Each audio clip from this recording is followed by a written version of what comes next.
Aprendo en Casa. Hola chicos y chicas de todo el Perú, soy Jimena Lindo y esto es Aprendo en Casa. Esta sesión de aprendizaje está dirigida a estudiantes de primero de secundaria. El propósito de nuestro trabajo de hoy será desarrollar nuestra competencia de oralidad. Para ello vamos a escuchar atentamente uno de los episodios de la producción Historias de Papel, el cual nos habla de la vida y obra de uno de los escritores más famosos del siglo XIX en el Perú. ¿Han escuchado hablar del bibliotecario mendigo? ¿Ya saben quién es? Muy bien, exactamente, se trata de Ricardo Palma y hoy conoceremos algunas de sus tradiciones peruanas. Este episodio fue muy divertido de grabar, pues me llevó a mí y al equipo de producción por las alturas de Canta, a algunas casonas del centro de Lima y a la misma casa de Ricardo Palma en Miraflores y a otros lugares más que no les voy a contar para que sean sorpresa. A todos los que se encuentran en casa les pido que traigan lápiz y papel y me ayuden a responder las siguientes preguntas. Pregunta número 1. ¿Quiénes eran los personajes que representaban las tradiciones peruanas? ¿Qué los caracterizaba? Pregunta número 2. ¿De qué manera Ricardo Palma representaba a la sociedad de la época? ¿Qué elementos resaltaba de la sociedad? Entonces, atentos y atentas, vamos a ver el video. Un mundo de estrellas en el mar, el ladrón voló con su imaginación y cayó en un mundo de horror. El valor de pequeño héroe.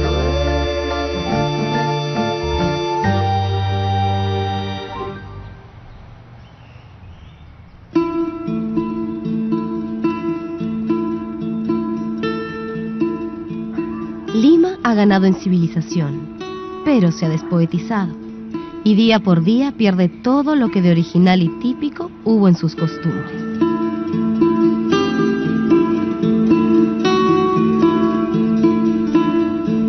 Juzgue el lector por el siguiente cuadrito de cómo se distribuían las horas en mi barrio, allá cuando yo andaba haciendo novillos en huertos y murallas, y distante aún de escribir tradición.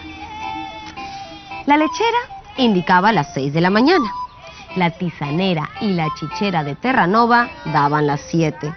El bizcochero y la vendedora de leche vinagre que gritaba ¡a la cuajadita! Daban las 8. Ni un minuto más, ni un minuto menos. La vendedora de sanguito de ñajú y choncholíes marcaba las 9, hora de canónigos. La tamalera era anuncio de las 10. Y a las 2 de la tarde, la picaronera, el humitero y el de la rica causa de Trujillo atronaban con sus pregones. Y así hasta que llegaba la noche y era el sereno del barrio el que reemplazaba el reloj ambulante, cantando entre piteo y piteo. ¡Ave María Purísima! ¡Las 10 han dado! ¡Viva el Perú! Y sereno. Porque eso sí, para los serenos de Lima, ya estuviese el tiempo nublado o lluvioso, la consigna era declararlo siempre sereno.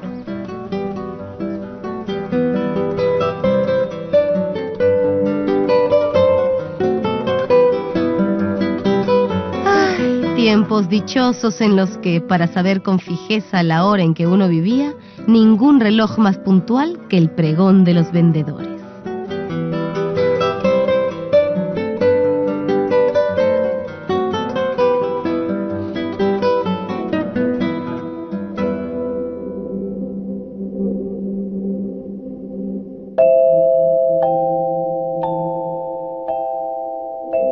Como muchos peruanos, hemos comenzado leyendo a Palma en la escuela. Como bien sabemos, las tradiciones que él escribió durante décadas cautivaron pues a los niños de nuestro país. Palma escribe a partir de mediados del siglo XIX y, como bien sabemos por Basadre, la sociedad peruana del XIX es una sociedad anárquica, los militares detentan el poder, la sociedad civil observa con temor o acepta como una suerte natural de la actividad militar el asumir las riendas del país, ¿no? En ese contexto anárquico, caudillista, caprichoso, de diversos militares que se alternan en el poder, Palma escribe.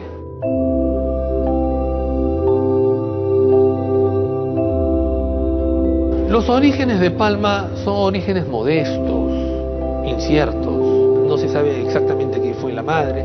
El padre lo educa, lo forma. Él es mulato, pero tiene una vocación natural, que es la lectura. Si habría que mencionar una suerte de escritor mayor que lo guió, que lo inició en la literatura, fue Segura.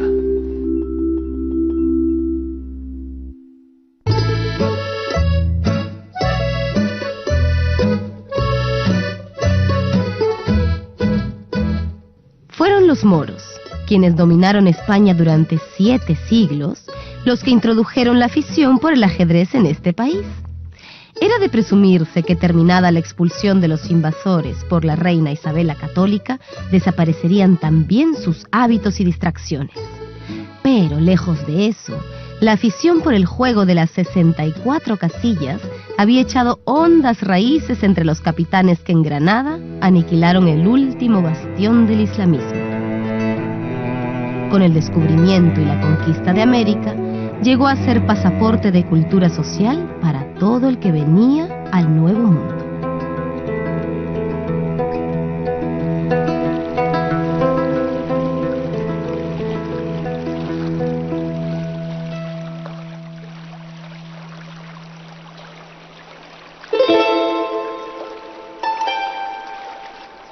Se sabe que los capitanes Hernández de Soto, Juan de Rada, Blasco de Atienza, Francisco de Chávez y el tesorero Riquelme se congregaban en Cajamarca, lugar que sirvió de prisión al Inca Atahualpa desde su captura hasta la antevíspera de su injustificable sacrificio el 29 de agosto de 1533.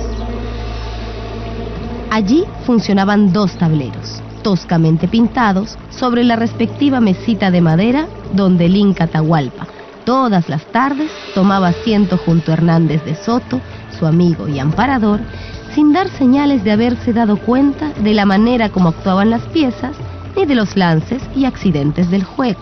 Pero una tarde, en las últimas jugadas de una partida que disputaban Riquelme y de Soto, este último hizo el ademán de mover el caballo. Pero el Inca, tocándole ligeramente el brazo, le dijo en voz baja: «No, capitán, no. El castillo». Después de breves momentos de meditación, de Soto puso en juego la ficha indicada por el Inca. Y 2 jugadas más tarde, Riquelme sufría inevitable mate. Después de ese día, de Soto y el Inca jugaron al ajedrez cada tarde, y 2 meses después, el Inca Atahualpa era ya un gran contrincante.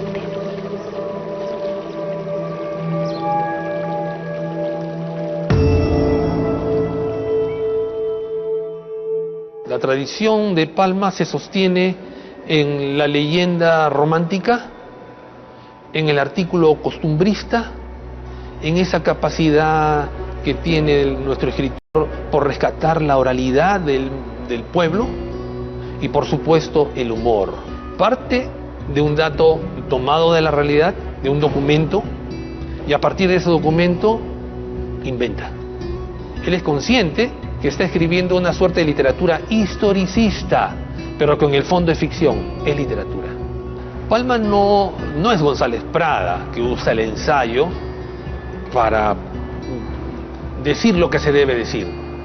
Quiere educar a través de una literatura que yo podría llamar democrática, una literatura que propone la unión de los peruanos, a través de un humor sano, a través de mostrar nuestros defectos, también nuestras virtudes, pero que confluya bajo una idea básica. La nación necesita mantener a la población unida. A todos los estratos de la sociedad peruana necesita mantenerlos como un solo puño. Dividirnos es nuestra perdición.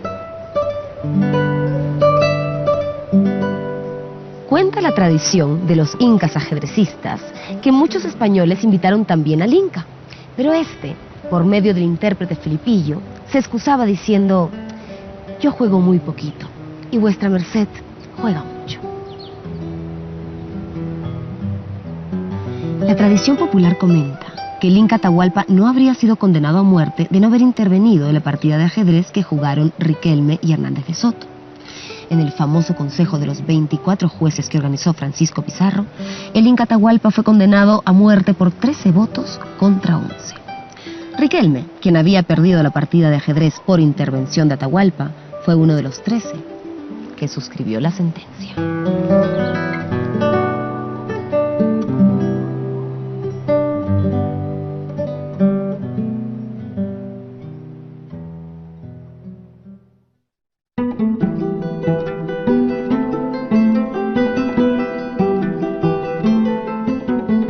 Érase que se era, y el mal que se vaya y el bien se nos venga, que existía en pleno portal de escribanos de las 3 veces coronada ciudad de los reyes, un cartulario de antiparras cabalgadas sobre nariz ciceroniana.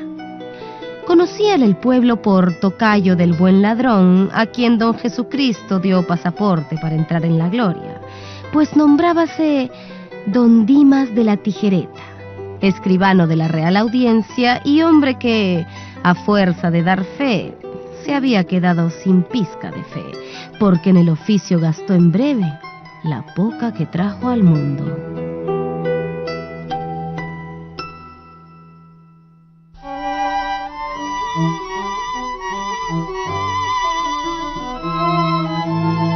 Decíase de don Dimas de la Tijereta que tenía más trastienda que un bodegón, más camándulas que el rosario de Jerusalén que cargaba al cuello y más doblas de A8, fruto de sus triquiñuelas, embustes y trocatintas, que las que cabían en el último galeón que zarpó para Cádiz y de que daba cuenta la Gaceta.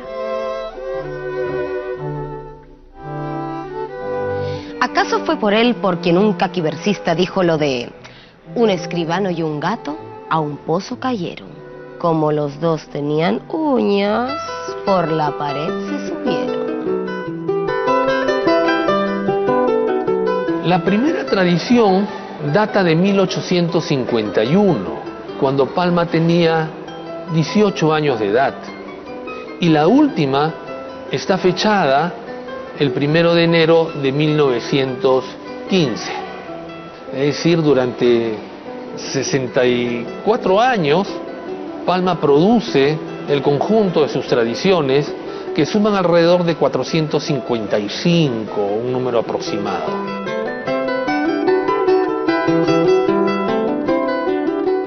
Cuando estaba en la universidad tenía que hacer una historieta sobre las tradiciones peruanas, entonces yo hice el tema de Don Dimas de la Tijereta, ¿no? Años más atrás vi una obra por el grupo Contraste personificada en teatro.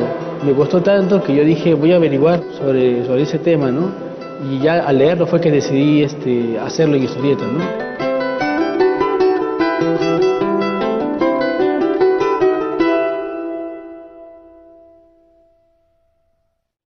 Fama es que a tal punto habíase apoderado del escribano, don Dimas de la Tijereta, que si le hubiera venido en antojo al Ser Supremo llamarlo a juicio, habría exclamado con sorpresa: Dimas, ¿qué has hecho del alma que te di? No faltará quien me diga que esta digresión no viene a cuento, pero vaya si viene. Como que me sirve para informar al lector que don Dimas de la Tijereta dio a la vejez la peor tontuna en la que puede dar un viejo. Se enamoró hasta la Coronilla de Visitación, gentil muchacha de 20 primaveras, con un palmito y un donaire y un aquel capaces de tentar al mismísimo general de los padres beletmitas.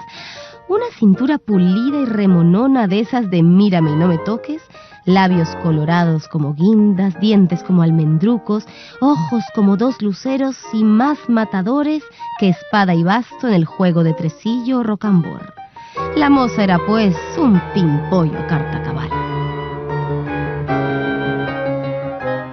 Los personajes que podemos encontrar en la Lima del siglo XIX son 2, grosso modo. Los militares, caudillos su comparsa, los soldados, curas y por otro lado el pueblo. El pueblo vivaraz, despierto, la que vende el tamal, la que vende el sanguito, la que vende el ponche, la que vende la mazamorra, el sereno que cierra la noche. Entonces va reconstruyendo la sociedad de aquellos años, que es una suerte de continuación de la vida colonial, ¿no? Pero que está viva en los primeros años de la vida republicana. Es bien urbano, bien social también, que explica las costumbres de las personas, y hasta incluso las actitudes también, en muchos casos. No embargante que el escribano don Dimas era un abejorro recatado de bolsillo y tan pegado al oro de su arca como un ministro a la poltrona, y que en punto a dar no daba ni las buenas noches, se propuso domeñar a la bella Visitación a fuerza de agasajos. Y ora le enviaba unas arracadas de diamantes con perlas como garbanzos, ora trajes de rico terciopelo de Flandes, que por aquel entonces costaban un ojo de la cara. Pero mientras más derrochaba Tijereta, más distante veía la hora en que la moza hiciese con él una obra de caridad, y esta resistencia traíalo al retortero. No pierdas mi balas, carabinero, porque yo soy paloma de mucho vuelo. Si quieres que te quiera, primero tendrás que regalarme sortijas y collares, blondas y guantes. Y así pasaron meses, hasta 6, aceptando Visitación los alboroques, pero sin darse partido ni revelar intención de cubrir la libranza, porque la muy taimada conocía a fondo la influencia de sus hechizos sobre el corazón del cartulario. Pero ya la encontraremos caminito de Santiago, donde tanto resbala la coja como la sana.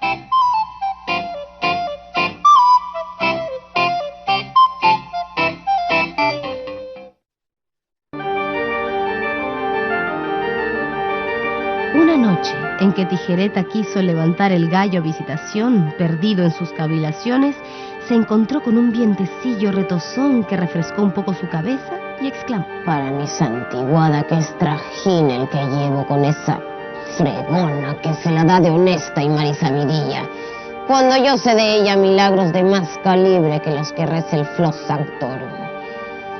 Venga un diablo cualquiera y llévese mi almilla a cambio de esa caprichosa criatura. Satanás, que desde los antros más profundos del infierno había escuchado las palabras del humano, tocó la campanilla y al reclamo se presentó el diablo Lilith. Ve, Lilith, y extiende un contrato con un hombre que allí encontrarás y que tiene tanto desprecio por su alma que la llama almilla. Ve y ofrécele cuanto quieras y no regatees, que sabes que no soy tacaña cuando se trata de una presa.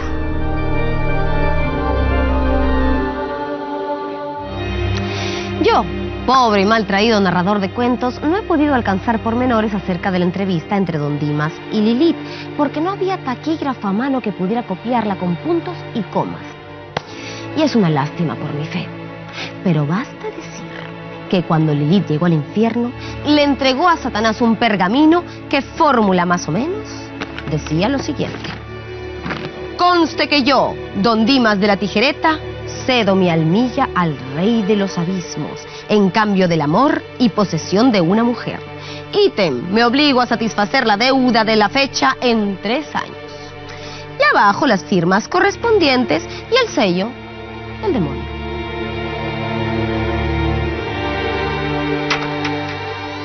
Al entrar el escribano en su tugurio, salió a abrirle la puerta nada menos que Visitación, la desdeñosa y remilgada Visitación que, ebria de amor, se arrojó en los brazos de Tijereta.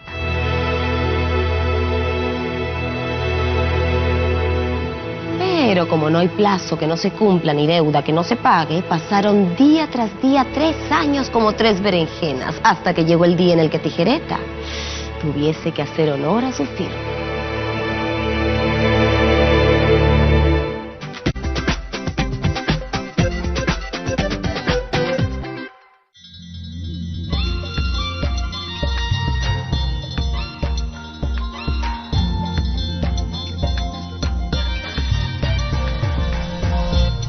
TV Perú. Somos todos.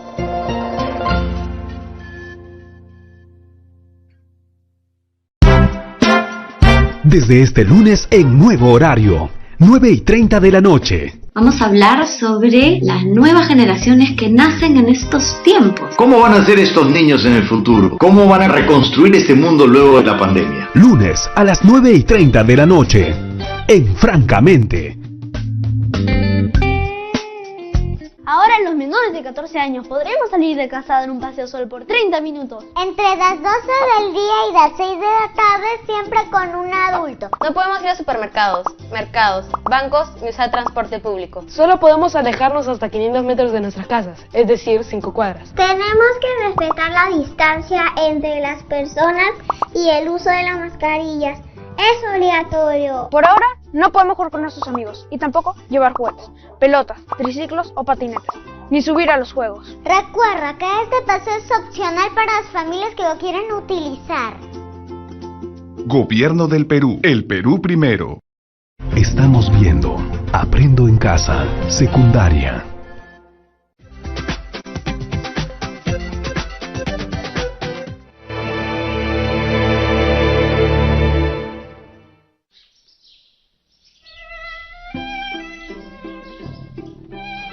Años después del pacto con el diablo, don Dimas fue arrastrado por una fuerza superior al mismo lugar y hora donde se extendió el contrato.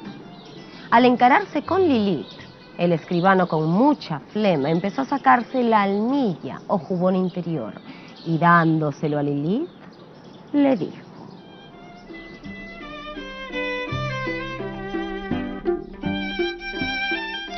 deuda pagada y venga mi documento.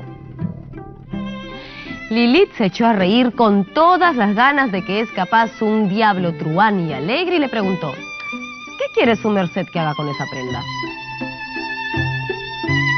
Tómala. Esta prenda se llama almilla y eso es lo que yo he vendido y a lo que estoy obligado. Afortunadamente para Tijereta no se había introducido aún el papel sellado en el infierno, lo que en la tierra hace interminable un proceso, y en breve tiempo vio fallada su causa en primera y segunda instancia.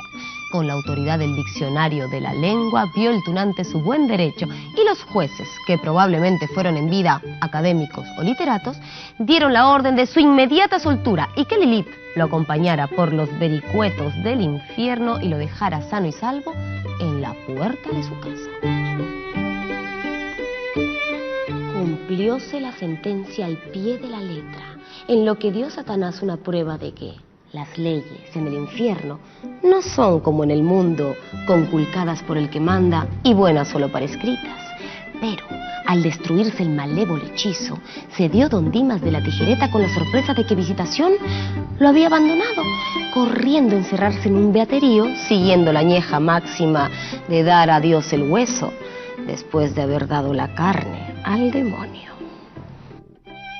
Las tradiciones han durado en el tiempo casualmente por su virtud estética, por su belleza, por la capacidad imaginativa que inyecta Palma a las historias, por el retrato humano que realiza de sus personajes y que lo hacen tan cercano a nuestros defectos. La gran literatura se aproxima pues a la vida diaria. Si ha habido peruano que conociera bien su tierra y a los hombres de su tierra, ese indudablemente fue don Ramón Castilla. Para él, la empleomanía era la tentación irresistible y el móvil de todas las acciones en nosotros, los hijos de la patria nueva. Estaba don Ramón en su primera época de gobierno y era el día de su cumpleaños. En Palacio había lo que en tiempo de los virreyes se llamó besamano y que en los días de la República, y para diferenciar, se llama lo mismo.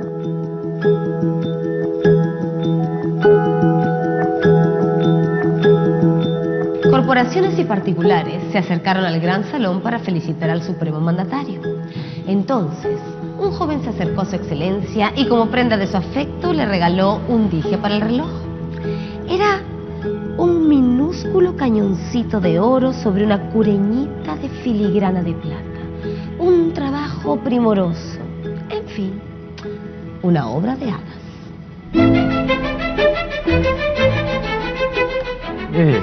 Gracias. Mil gracias por el cariño.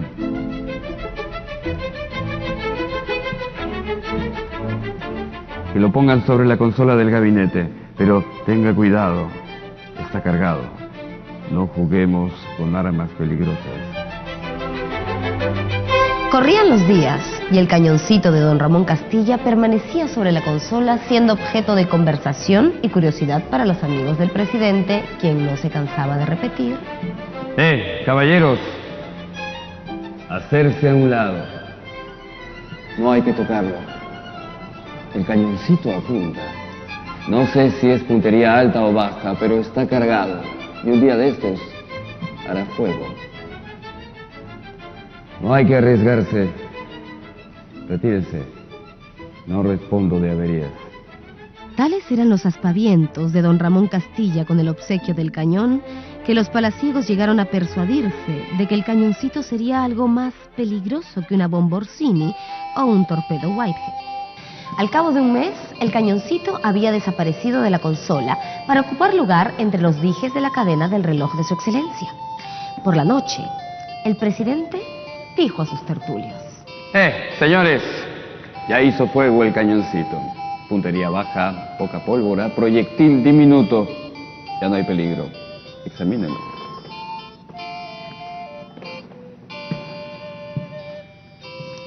¿Qué había pasado? Que el artífice aspiraba a una modesta plaza como inspector en el resguardo de la aduana del Callao y que don Ramón acababa de acordarle el envío.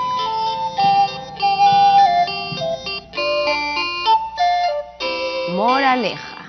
Los regalos que los chicos hacen a los grandes son como el cañoncito de don Ramón Castilla.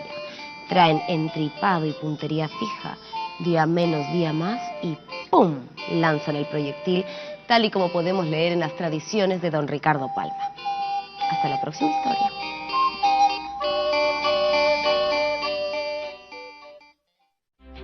¿Qué te pareció conocer un poco más sobre Ricardo Palma y las tradiciones peruanas? Buenísimo, ¿no? Seguramente alguna te dio mucha curiosidad o alguna te dio mucha risa. Y es que, como decía uno de los expertos, la gran literatura se acerca a la vida diaria. Para mí es un placer poder ayudar a que todos ustedes sigan aprendiendo en casa, sobre todo con un programa que hicimos con tanto cariño como es Historias de Papel. Y ahora, imagino que ya podrán responder las preguntas que les planteé al inicio. ¿Qué características tenían los personajes y de qué manera Ricardo Palma retrataba la sociedad de la época? Ahora, un reto para los chicos y chicas que nos están viendo. Investiguen sobre la vida de Ricardo Palma.